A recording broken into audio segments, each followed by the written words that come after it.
ناندیڑ میں 11 مارچ کو ہونے والے خواتین کے احتجاجی دھرنے کی تیاریاں زوروں پر ہیں۔ مسلم پرسنل لا بورڈ کی ہدایت پر مسلم متحدہ محاذ ناندیڑ کے زیر اہتمام منعقد ہو رہے خواتین کے دھرنے کی تشہیر کے لیے مختلف پروگرام لیے جا رہے ہیں۔ اسی ضمن میں ملت نگر میں خواتین کا ایک بیداری جلسہ منظم کیا گیا۔ مولانا محمد آصف ندوی کی زیر نگرانی منعقدہ اس جلسے میں جماعت اسلامی ہند کی ناندیڑ ضلع صدر ملکہ فردوس اور جماعت اسلامی ہند ناندیڑ کی رکن ڈاکٹر نسرین نے خواتین سے خطاب کیا۔ جلسے میں ملت نگر و اطراف کے محلوں کی خواتین نے کثیر تعداد میں شرکت کی۔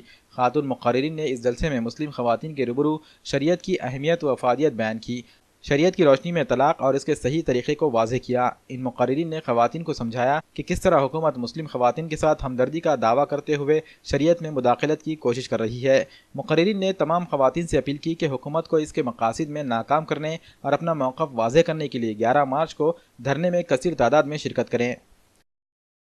مارچ 2018 کو صبح 10 بجے سے 3 بجے تک مسلم متحدہ محاذ اور مسلم پرسنل لا بورڈ کے زیر اہتمام ایک عظیم الشان ریلی دھرنے کا انعقاد کیا گیا ہے، اور اسی کے ضمن میں ہم نے یہاں ملت نگر مسجد حمزہ کے پاس ایک جلسہ رکھا ہے۔ اس کا مقصد یہ ہے کہ ہم حکومت کو یہ بتانا چاہتے ہیں کہ مسلم خواتین کی ہمدردی کے نام پر جو حکومت مسلم قانون میں، شریعت کے قانون میں جو تبدیلی لانا چاہتی ہے وہ ہمیں بالکل منظور نہیں۔ ہم انہیں یہ بتانا چاہتے ہیں کہ ہر مسلم عورت اپنی شریعت سے محبت کرتی ہے، اور مسلم عورت کے نام پر کسی بھی قسم کی مداخلت ہم بالکل برداشت کرنے کے لیے تیار نہیں۔ پرامن طریقے سے ہم حکومت کو دھرنے کے ذریعے اور اس ریلی کے ذریعے ایک میمورنڈم پیش کر کے ہم اپنی بات حکومت تک پہنچانا چاہتے ہیں۔ یہی ہمارے اس دھرنے کا مقصد ہے اور اس جلسے کا مقصد ہے۔